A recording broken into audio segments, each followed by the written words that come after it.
Tu te moques de moi. La phrase avait claqué, rauque, étranglée par les larmes. Elle avait hurlé ces mots à Gilles, sans vraiment les crier, mais avec cette voix qu'on n'oublie pas, une voix pleine de blessures, une voix qui ne tremble pas parce qu'elle sait qu'elle ne sera pas entendue. Et puis, plus rien. Il n'avait pas répondu, pas un mot, pas un geste. La porte était restée close, impassible, comme le mur d'une prison. Alors Claire avait tourné les talons, ses yeux brouillés de larmes, ses mains tremblantes. Elle avait murmuré pour elle-même, comme une condamnation. Je rentre m'occuper de mes enfants. C'était tout ce qui lui restait à dire, tout ce qui lui restait comme refuge.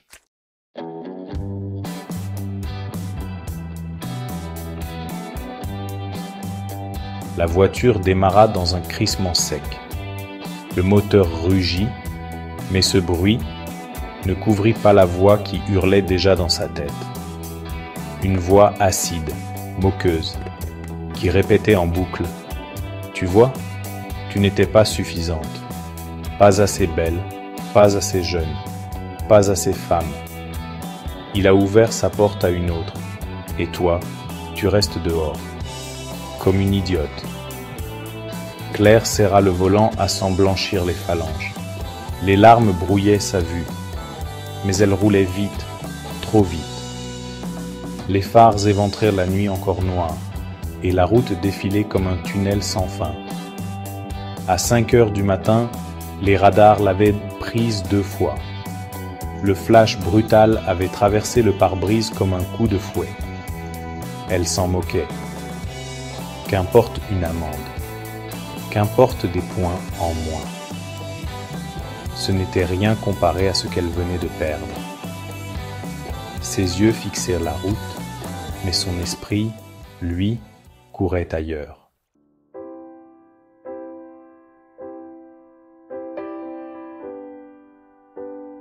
Une femme.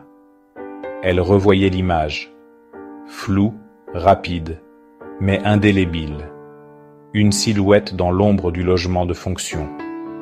Des cheveux qu'elle n'avait pas reconnus. Un rire étouffé. Un parfum qui n'était pas le sien. Et Gilles. Son Gilles. Qui avait juré, maladroitement, presque en suppliant. Il ne s'est rien passé, Claire. Je n'ai pas dormi avec elle. Elle non plus. Mensonge. Elle le savait. Elle le sentait. Ce ton trop sec, cette hâte à nier. Quand on dit la vérité, on la crie avec des tripes. Lui, il l'avait simplement dit pour s'en débarrasser. Claire renifla, un sanglot secouant son corps. Sa gorge brûlait, son ventre se tordait. « Tu te moques de moi, Gilles !» Sa voix résonna dans l'habitacle, brisée, déchirée. Et l'écho lui fit mal, comme si elle s'était frappée elle-même.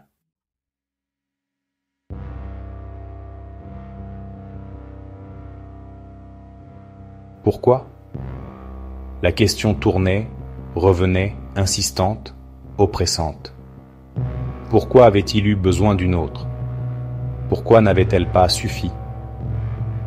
Elle repensa aux nuits passées, aux efforts, aux essais, aux étreintes parfois forcées, parfois remplies d'espoir. Il voulait un enfant, lui surtout. Elle s'y était prêtée avec amour. Elle avait donné tout ce qu'elle pouvait donner.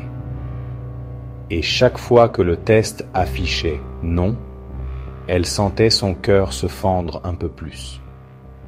Mais elle continuait. Elle voulait le rendre heureux. Alors pourquoi ? Parce que tu n'étais pas assez. Tu ne l'as pas comblé. Tu n'as pas su retenir son désir. Tu t'es contenté de ce que tu avais. Et lui, il a voulu plus. Claire secoua la tête violemment, essuyant ses joues d'un revers de main. Non, ce n'est pas ma faute. C'est lui qui... Mais aussitôt, une autre pensée, plus sourde, plus douloureuse. Et si c'était un peu vrai? Et si tu n'étais plus la femme qu'il voulait? Elle accéléra encore, comme pour fuir ses propres pensées. Les arbres défilaient, flous, menaçants. Son cœur battait trop vite, ses mains tremblaient.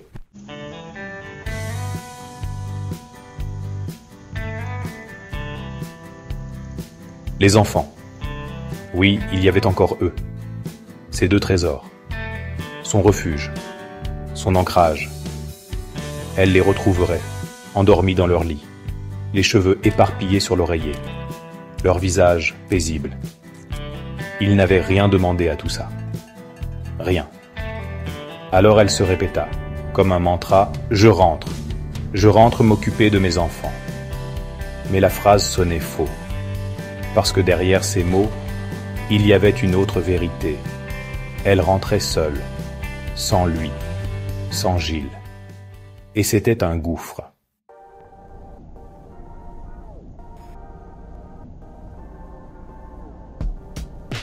Elle se mit à pleurer franchement. De grosses larmes chaudes roulaient sur ses joues, s'écrasaient sur son manteau, tombaient sur le volant. Elle n'essayait plus de les retenir. Des images heureuses surgissaient malgré elle, cruelles, tranchantes comme des lames. Un voyage, une fête, des cadeaux échangés, ses mains dans les siennes, des soirées au restaurant, des massages après les randonnées, des rires, des baisers, des promesses. Tout ça balayé. Tout ça écrasé par une porte fermée, une silhouette étrangère, un mensonge trop maladroit. Pourquoi, Gilles? Pourquoi tu m'as fait ça? Sa voix se perdit dans le bruit du moteur.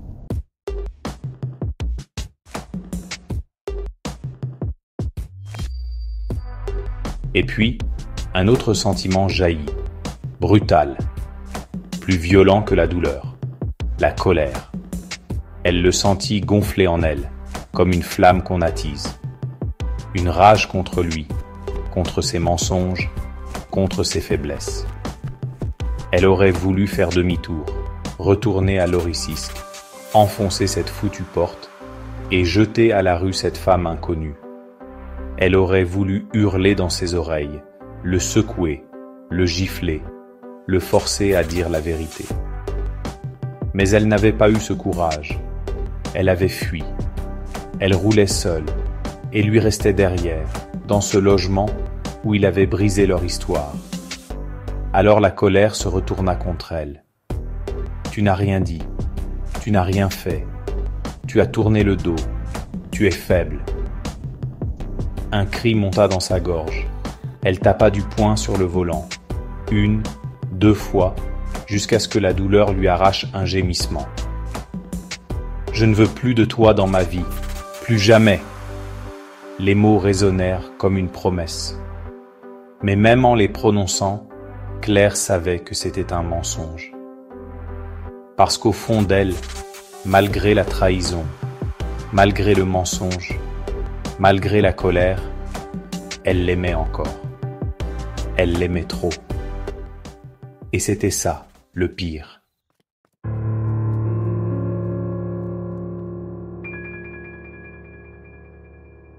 La route s'étirait, infinie. Le ciel commençait à blanchir, timide, comme si l'aube hésitait à venir. Mais pour Claire, il n'y aurait pas d'aube, pas de lumière, pas aujourd'hui. Seulement des questions sans réponse, des blessures ouvertes, et cette sensation qu'elle roulait droit vers un vide dont elle ne reviendrait pas. Elle répéta encore, pour se convaincre, pour tenir debout. Je rentre m'occuper de mes enfants. Mais ses larmes, sa voix brisée, son cœur en morceaux criaient une autre vérité, elle rentrait seule.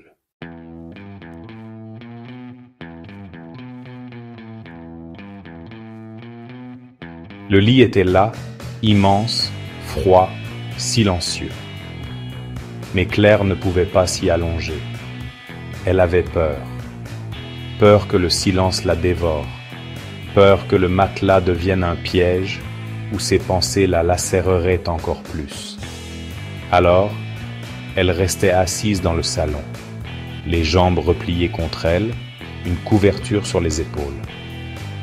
L'horloge avançait, implacable. 6 heures, 6h30, 7 heures. La maison se réveillerait bientôt, mais pour elle, la nuit n'avait pas fini. Elle savait qu'elle ne dormirait pas. Son esprit était une tornade, une spirale sans fin. Il m'a menti. Il m'a trahi. Pourquoi? Est-ce que c'est moi? Est-ce que je n'ai pas été assez? Dois-je le quitter? Dois-je attendre? Dois-je pardonner? Les questions fusaient comme des éclairs, sans répit, sans pause. Chaque réponse entraînait une autre question, et aucune ne la calmait.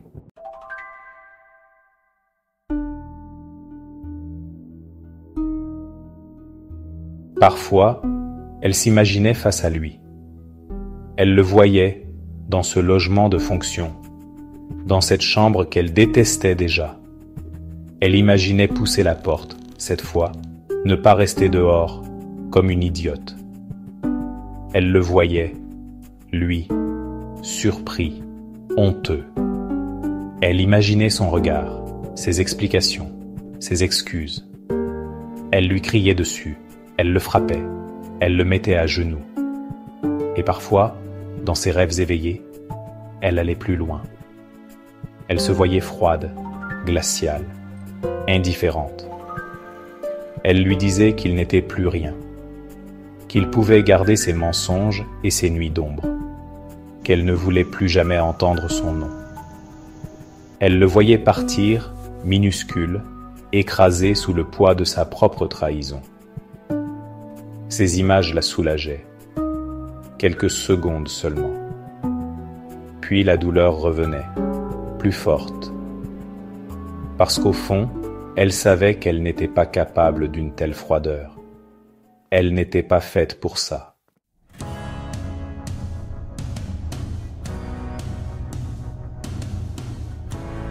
Alors, d'autres images surgissaient, plus douces, plus cruelles encore. Elle l'imaginait revenir, frapper à sa porte, les yeux pleins de larmes. Elle l'entendait dire « Pardon, Claire, je t'aime, je ne veux que toi ». Elle se voyait tomber dans ses bras, se blottir contre lui, pleurer encore, mais cette fois de soulagement.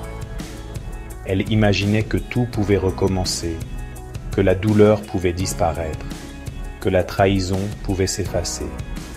Et puis, une voix froide, intérieure, cinglante, brisait le rêve. Il t'a déjà menti une fois, pourquoi pas deux? Claire se recroquevillait un peu plus, secouée par ses propres contradictions. Elle voulait l'oublier et elle voulait le retrouver. Elle voulait le haïr et elle voulait l'aimer. Deux forces opposées la tiraillaient, comme si son cœur était en train de se déchirer en deux morceaux.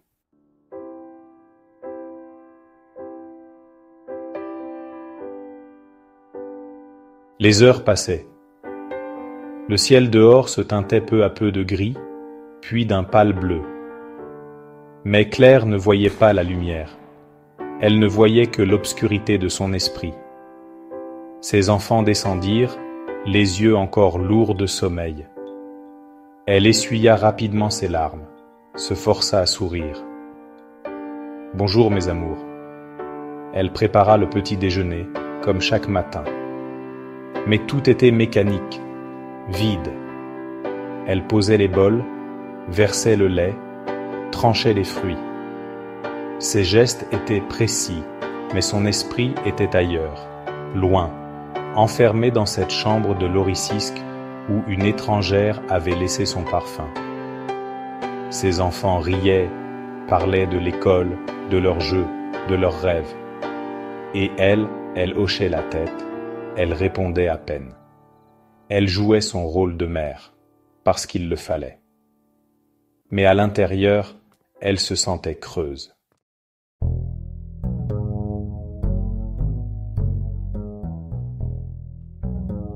Quand ils partirent pour l'école, la maison retomba dans le silence. Et ce silence était pire que tout. Claire retourna s'asseoir dans le salon, la couverture serrée contre elle. Ses yeux fixaient le vide, mais dans sa tête, les scènes continuaient de se jouer. Elle l'imaginait encore. Gilles, avec cette femme, riant, murmurant, peut-être plus. Chaque détail l'obsédait, chaque image la déchirait. Elle essayait de se dire qu'il ne s'était rien passé, qu'il avait peut-être dit vrai. Mais son cœur refusait de croire, son cœur savait. Et alors, elle replongeait dans cette spirale infernale. Pourquoi elle? Pourquoi pas moi? Qu'a-t-elle de plus? Qu'ai-je de moins?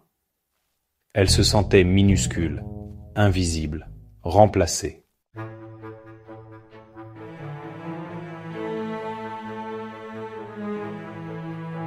À midi, elle n'avait toujours pas mangé.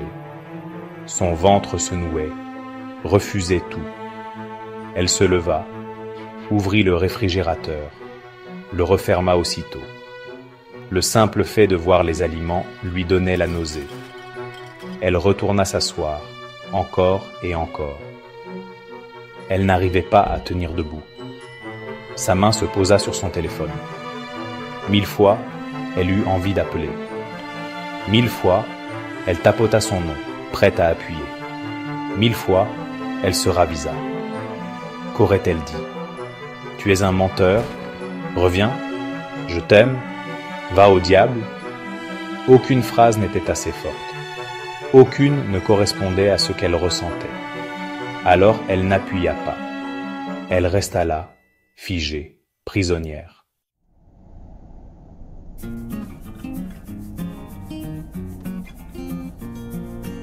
La nuit blanche ne s'arrêtait pas. Elle s'étirait en plein jour, sans pitié.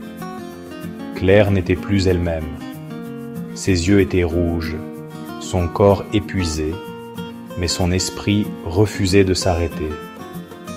Et dans ce chaos, une seule certitude s'imposait. Quelque chose devait changer. Elle ne pouvait pas continuer ainsi.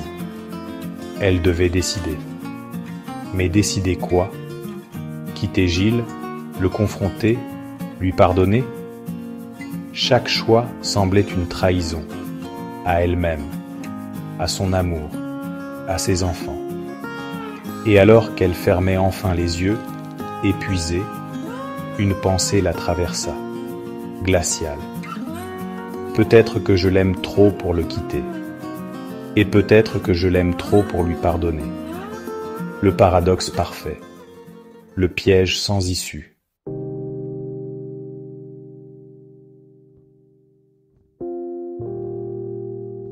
La vie, la foutue vie, avec ses obligations, ses rendez-vous, ses responsabilités, elle ne s'arrêtait pas.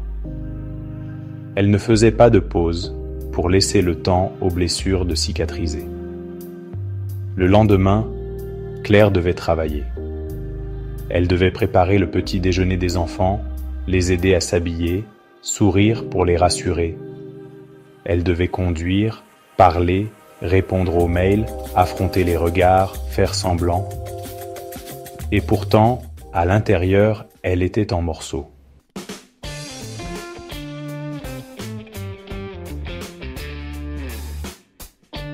Comment faisait-on pour tenir debout alors que chaque pas ressemblait à une chute, chaque respiration à une brûlure? Elle se sentait comme une funambule sans fil, avançant au-dessus du vide, chaque effort menaçant de la précipiter dans l'abîme.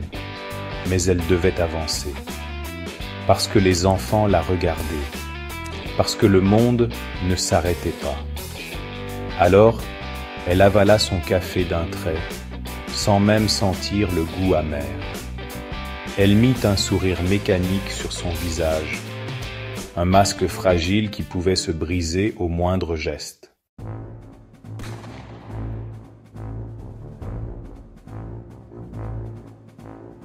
À l'intérieur, pourtant, les questions continuaient de hurler. Et maintenant, que dois-je faire? Rompre, pardonner, me venger. Mais comment choisir quand la douleur brouillait tout? Comment être rationnel quand chaque pensée était un coup de couteau? Elle oscillait d'une seconde à l'autre.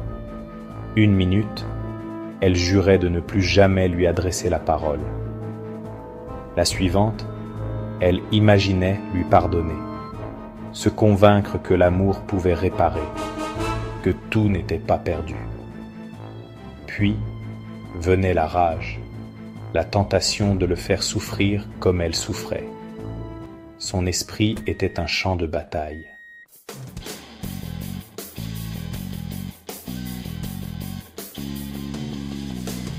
Elle se surprit à se demander quand est-ce que ça passera. Cette douleur, cette brûlure dans la poitrine, cette boule dans la gorge. Combien de temps encore? Des jours, des semaines, des mois? Elle se souvint d'autres blessures du passé et se dit que oui, elles finissaient par s'atténuer. Mais celle-ci, non. Celle-ci lui semblait différente, plus profonde, comme une cicatrice qui ne guérirait jamais vraiment.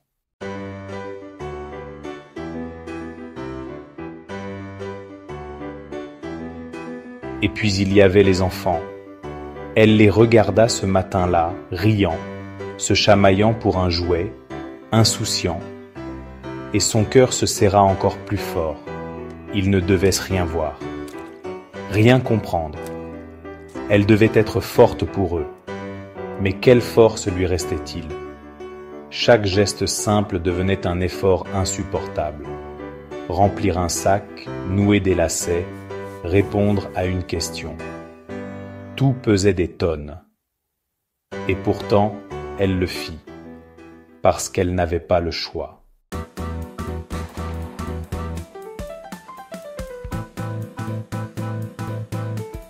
Le soir venu, une fois les enfants couchés, la solitude la frappa de nouveau.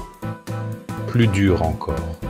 Son cœur recommença à hurler, son esprit à tourner en boucle. Que choisir? Couper? Pardon? Vengeance? Mais la vérité était crue, brutale. Elle avait trop mal pour choisir, trop mal pour décider. Elle devait survivre d'abord, respirer, tenir. Et peut-être un jour, quand la douleur s'allégerait, alors elle saurait.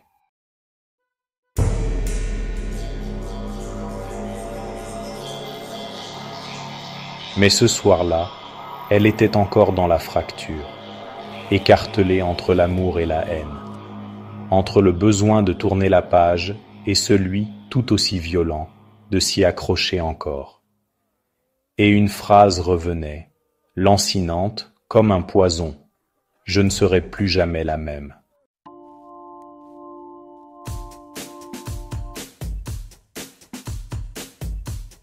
Claire se leva lentement.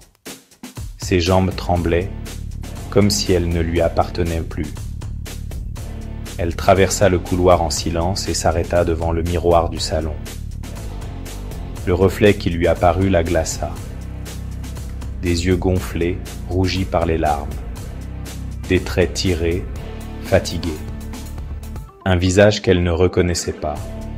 Était-ce encore elle, Claire, ou une étrangère brisée, une femme défaite par un seul geste, une seule nuit? Elle se pencha légèrement, plongea dans ses propres yeux. Qu'est-ce que tu vas faire? Mais aucune réponse ne vint. Le silence était total, oppressant.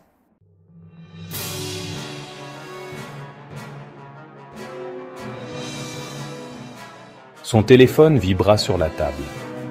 Le nom s'afficha. Gilles. Son cœur s'emballa. Sa gorge se noua. Elle le fixa, incapable de décrocher, incapable d'éteindre. comme une proie piégée entre deux élans contraires. Un pas vers lui ou une fuite définitive. Sa main trembla au-dessus de l'appareil, puis retomba lourdement.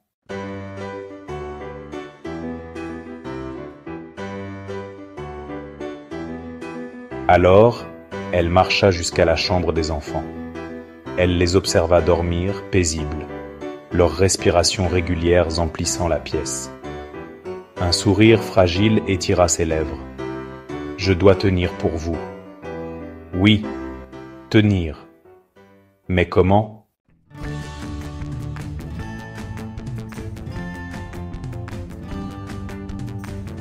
Elle se retourna, fit quelques pas vers la porte d'entrée. Sa main se posa sur la poignée. Elle hésita. L'air de la nuit filtrait à travers les interstices, presque une invitation. Sortir, respirer, fuir, ou revenir vers lui.